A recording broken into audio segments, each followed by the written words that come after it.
Selanjutnya kita akan bahas matriks utama SEO apa aja yang perlu diketahui. Jadi kalau kita udah ngomongin SEO reporting, tentu selanjutnya kita harus tahu nih, kita mau monitoring matriks apa aja untuk dilaporkan. Nah, di bagian ini kita akan mengenal dan memahami beberapa matriks utama dalam SEO yang biasa digunakan untuk mengukur keberhasilan dari sebuah strategi SEO. Apa aja? Nah, kita lanjutin dulu nih. Tapi sebelum itu kita harus ngebahas dulu kenapa kamu harus memahaminya juga, kenapa Anda harus memahaminya juga. Jadi matriks-matriks utama seperti organic traffic, keywords ranking, backlinks, CTR, bounce rate, conversion rate, dan beberapa matriks lainnya ini sangat penting untuk digunakan sebagai parameter dalam mengukur keberhasilan atau kegagalan dari sebuah strategi SEO. Dengan mengamati dan melacak metrik-metrik ini, Anda itu dapat memahami kinerja website Anda dan apakah strategi yang udah dijalankan, strategi SEO yang udah dijalankan itu berhasil atau gagal. Di sini juga bisa digunakan untuk berkomunikasi dengan stakeholder lain untuk memberitahu atau menjelaskan apakah matriks dari website yang udah dioptimasi dengan SEO tadi itu meningkat atau bahkan stagnan atau turun. Nah, di sini selanjutnya bisa digunakan untuk mengoptimalkan strategi SEO yang udah dibuat itu apakah dilanjutkan, direvisi atau bahkan diganti nih dengan strategi yang lebih baik. Nah, makanya di sini kita harus tahu beberapa metrik-metrik utama SEO. Nah, yang pertama organic traffic nih. Jadi organic traffic ini adalah jumlah pengunjung yang datang ke website kita melalui hasil pencarian organik tanpa menggunakan iklan berbayar ataupun yang direct istilahnya. Jadi ini penting banget karena di sini adalah digunakan sebagai indikator utama kinerja SEO. Jadi mau bagaimanapun organic traffic ini adalah salah satu metrik utama yang dilihat nih, mau itu clicks ataupun users. Kalau di Search Console misalnya kita akan memperlihatkan jumlah kliksnya misalnya. Nah, ini salah satu website kita, ini website testing saya, jadi makanya trafficnya nggak ada ya. Jadi untuk kasih contoh aja, di sini kita bisa memperlihatkan nih total kliksnya ke website kita itu ada berapa. Nah, di sini kalau kliksnya sedikit, berarti websitenya nggak ada yang datang, nggak ada yang dikunjungin. Makanya ini salah satu matriks yang penting untuk memperlihatkan apakah website kita itu banyak yang kunjungi atau enggak. Nah, di sini juga sebagai indikator apakah strategi SEO kita benar atau enggak, terutama untuk bagian on page ya, karena itu berarti keyword-keywords yang kita incar itu salah, karena mungkin nggak ada trafficnya, nggak ada search volume-nya, atau bahkan kita kalah dari kompetitor. Terus kita juga bisa menggunakan Google Analytics nih. Di sini ada yang namanya organic search kan. Nah, di sini kita bisa melihat seberapa besar datangnya user lewat organic search ini. Ini para session juga bisa, jadi antara user atau session. Nah, di sini kalau semakin besar berarti semakin bagus ya. Jadi, karena ini adalah salah satu metrik organic traffic yang bisa kita lihat. Nah, atau bisa juga kita bisa menggunakan users nih. Ada seberapa banyak users yang datang ke website kita. Tapi ini perlu di-filter lagi ya, karena users yang ada di sini secara default adalah semua user yang datang ke website kita, baik itu dari organik ataupun dari iklan. Makanya kita harus filter dulu specifically dengan organic search aja, karena ini berarti datangnya dari mesin pencari kayak gitu. Terus dengan melihat organic traffic ini, kita juga bisa tahu nih bagaimana pertumbuhan website kita. Apakah kita udah berhasil meningkatkan traffic website dengan strategi SEO yang udah kita implementasikan. Nah, di sini seperti yang udah saya sebutkan tadi, kita bisa mengukurnya dengan menggunakan Google Analytics atau dengan menggunakan Google Search Console. Kalau Google Search Console kita cuma bisa melacak user yang datang ke website kita yang datangnya dari Google saja. Tapi kalau menggunakan Google Analytics bisa melacak user yang datang dari search engine yang lain, maka dari Bing, atau dari Perplexity, atau dari mesin pencari yang lainnya lah. Dan kita bisa mengelompokkannya berdasarkan organic search saja, kayak gitu. Terus selanjutnya ada keywords ranking ya. Jadi keywords ranking ini bisa memperlihatkan sebenarnya keywords yang kita target itu udah ada di ranking berapa aja. Kira-kira kalau di Google Search Console, nah kayak gini nih. Lagi-lagi ini website testing, jadi nggak ada banyak datanya. Di sini kita bisa memperlihatkan nih, queries-nya ini ada di ranking berapa.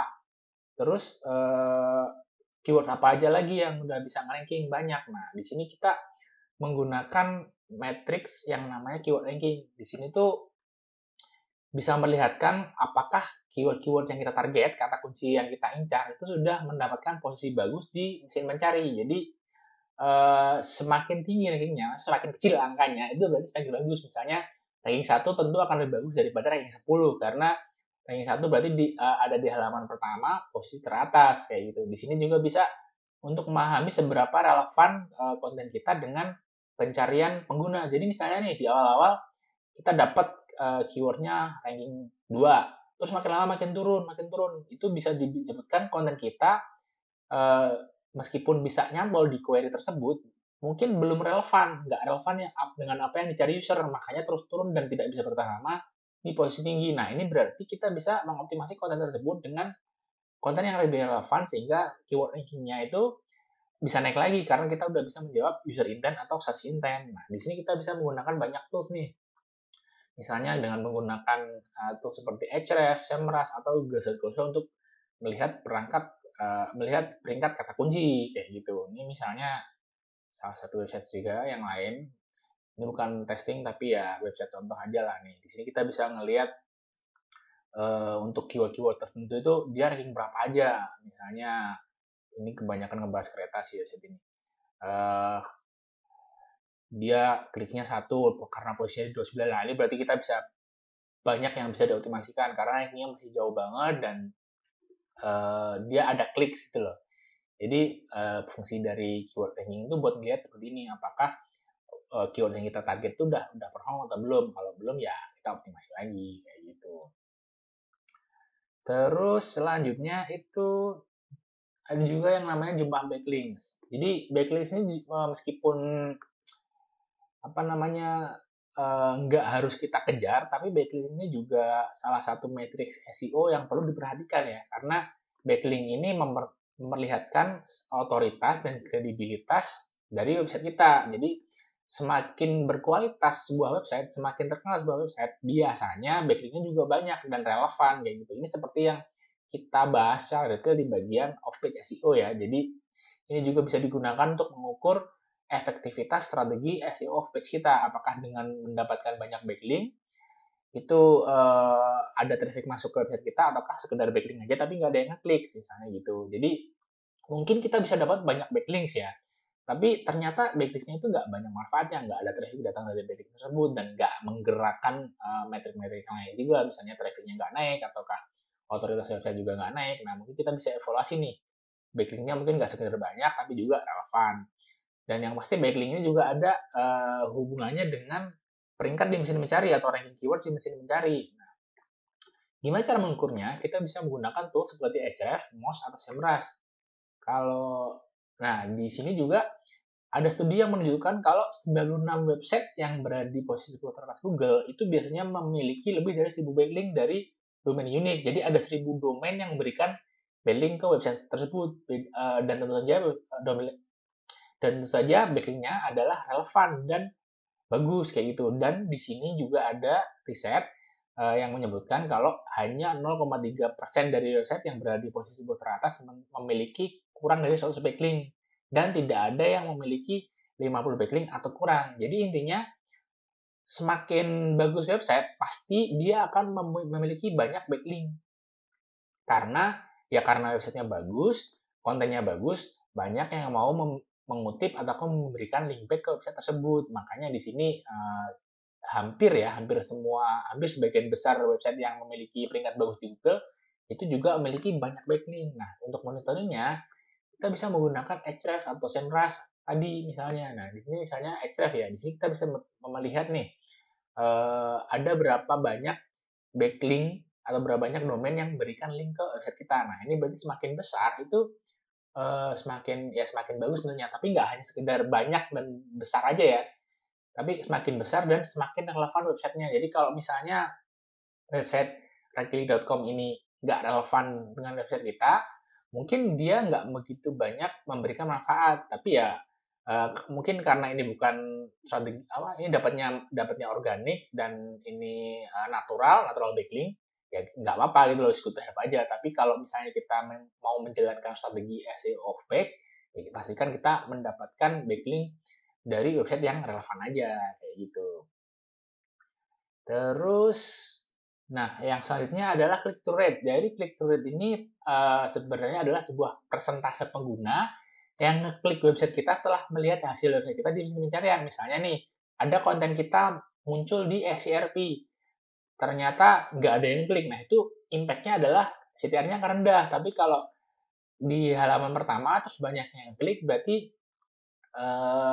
CTR-nya akan tinggi gitu. Jadi di sini digunakan untuk mengukur efektivitas dari meta description dan meta titles nih biasanya. Jadi kalau mau eksperimen A/B testing meta title dan meta description, kita bisa ngelihat matriks yang namanya CTR ini. Di sini jadi kalau misalnya judul dan deskripsi metanya itu udah bagus, biasanya CTR-nya bagus. Tapi kalau misalnya CTR-nya kecil, berarti mungkin ada masalah dengan meta title dan meta deskripsinya. Apalagi kalau konten Anda udah berada di page 1, halaman 1, atau bahkan di peringkat yang lebih tinggi, 1, 2, 3 misalnya.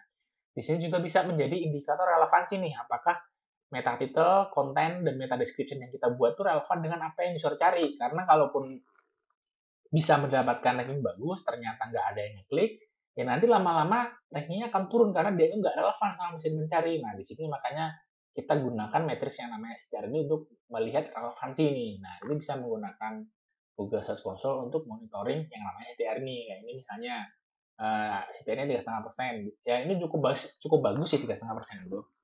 Di sini kita juga bisa lihat apakah keyword-keyword yang muncul di SERP nanti relevan nggak. Jadi semakin tinggi CTR-nya berarti keyword-nya semakin relevan, dan meta title dan meta description yang kita buat itu juga semakin relevan juga. Impact-nya pasti ke CTR yang bagus ini tadi. Gitu. Terus ada juga yang namanya bounce rate. Jadi bounce rate ini persentase pengunjung yang meninggalkan website setelah melihat hanya satu halaman. Jadi ketika user nemu nih, nyari lewat keyword di SERP, terus ketemu website kita, dia klik, terus ternyata nggak sesuai dengan apa yang diharapkan, dia langsung pergi. Nah, itu berarti bounce-nya akan semakin gede. Berbeda dengan ketika user nyari di SERP, ketemu website kita, dia klik, dia baca sampai selesai, terus dia baca lagi halaman yang lain, baca lagi halaman yang lain, itu bounce rate akan semakin kecil. Nah, bounce rate ini juga bisa buat mengukur kualitas konten dan user experience. Jadi, mungkin kontennya bagus, tapi website-nya loading-nya lama banget. Nah, itu user experience-nya berarti jelek kan? Nah, di situ user pasti akan pergi. Itu berarti bounce rate-nya juga akan tinggi. Makanya, bounce rate ini bisa mendeteksi apakah kalaupun kontennya udah bagus, kalau udah bisa nge-ranking, tentu kontennya itu akan bagus di mata mesin mencari. Tapi apakah bagus di mata pengguna? Karena website-nya loading-nya lambat. Nah, kita bisa menggunakan bounce rate untuk mengukur matrix ini, mengukur apakah user experience-nya bagus dan kualitas kontennya juga bagus. Nah, di sini juga bisa untuk mengukur user engagement nih atau indikator keterlibatan. Jadi semakin kecil bounce rate-nya, berarti usernya semakin engage, semakin terlibat dengan website kita. Jadi dia betah lama di website kita mungkin karena kontennya bagus plus loadingnya cepat. Nah, kalau bounce rate-nya tinggi, berarti harus dicek nih di halaman mana yang menyebabkan bounce rate-nya tinggi. Semakin tinggi bounce rate-nya berarti ada yang perlu dilihat dari halaman tersebut untuk kemudian diperbaiki. Nah, di sini tools yang bisa digunakan adalah menggunakan Google Analytics nih. Jadi di Google Analytics kita bisa menemukan matriks yang namanya bounce rate ini. Jadi goal-nya adalah memperkecil nilai bounce rate ya agar user betah di website kita. Tapi ada juga nih halaman tertentu yang bounce rate-nya tinggi nggak apa, kayak misalnya halaman registrasi. Halaman registrasi udah pasti bounce rate-nya harus tinggi karena dengan harapan ketika user sampai di halaman registrasi, mereka akan harus langsung mendaftar lewat halaman registrasi tersebut dan pindah ke halaman lainnya kayak gitu. Terus yang selanjutnya adalah conversion rate. Jadi conversion rate ini adalah sebuah persentase pengunjung yang melakukan tindakan yang diinginkan. Maksud tindakan yang diinginkan ini gimana? Jadi mungkin user melakukan registrasi, beli barang di website kita, klik add cart ataupun check out misalnya. Jadi semakin besar conversion rate-nya, ya semakin bagus. Berarti misalnya ada 100 pengunjung nih datang ke halaman produk kita, tapi nggak ada yang melakukan pembelian, berarti conversion rate-nya 0. Atau dari 100 pengunjung, ada 50 yang melakukan pembelian, berarti conversion rate-nya 50%. Karena dari 100 pengunjung, 50 orang beli produk kita. Yang kita incar dari conversion rate ini adalah memperbesar angka conversion rate-nya. Jadi semakin besar persentasenya, semakin bagus hasilnya gitu. Berarti menunjukkan kalau strategi SEO kita untuk mendatangkan pengunjung itu berhasil. Jadi kita bisa mendatangkan pengunjung dengan target market yang benar, keywords yang kita incar benar, karena ternyata kita udah berhasil mengincar transactional keyword dan mendapatkan ranking bagus misalnya. Beda cerita dengan ketika kita mengincar informational keyword untuk mendatangkan ke halaman yang harusnya melakukan konversi. Nah, karena ini keywordnya informasional, ya kemungkinan melakukan konversi atau melakukan kegiatan atau tindakan yang diinginkan itu semakin kecil. Jadi, misalnya kita ngincar keyword informasional untuk produk page gitu, yang nggak, ya mungkin yang datang banyak nih, tapi yang beli mungkin dikit karena user hanya ingin mencari informasi aja, bukan untuk melakukan pemilihan. Makanya itu kita bisa lihat dengan matrix conversion rate ini. Jadi jangan sampai salah target keyword untuk landing page pembelian misalnya. Ini juga bisa untuk mengukur ROI pemasaran. Jadi return on investment itu bisa diukur dengan menggunakan conversion rate. Misalnya apakah kita dengan melakukan aktivitas backlink menghabiskan Rp1.000.000 gitu, ada berapa banyak datang dari link tersebut dalam sebulan. Dan ntar itu bisa digunakan untuk mengukur yang namanya ROI. Nah, untuk mengukur ini bisa menggunakan Google Analytics. Jadi sekali lagi Google Analytics ini manfaatnya banyak banget ya. Selain buat melihat traffic aja, di sini kita juga bisa buat mengukur conversion rate ini. Ada yang namanya event count ini. Jadi ada key event. Key event ini salah satu metode untuk mengukur conversion rate juga nanti di Google Analytics. Nanti akan dijelaskan lebih lanjut bagaimana cara mengukurnya di bagian Google Analytics sih. Gitu. Nah, jadi sekarang sudah tahu ya kira-kira matriks utama apa aja yang akan digunakan untuk diukur dalam SEO reporting. Sebenarnya metrik yang disebutkan tadi itu baru sebagian ya, karena akan ada banyak metrik-metrik lain yang juga bisa digunakan untuk mengukur tingkat keberhasilan dari sebuah strategi SEO yang akan kemudian diterapkan ke dalam sebuah SEO reporting. Tapi untuk awal metrik-metrik seperti conversion rate, traffic, users, CTR tadi udah cukup lah untuk awal mula membuat reporting SEO, kira-kira begitu.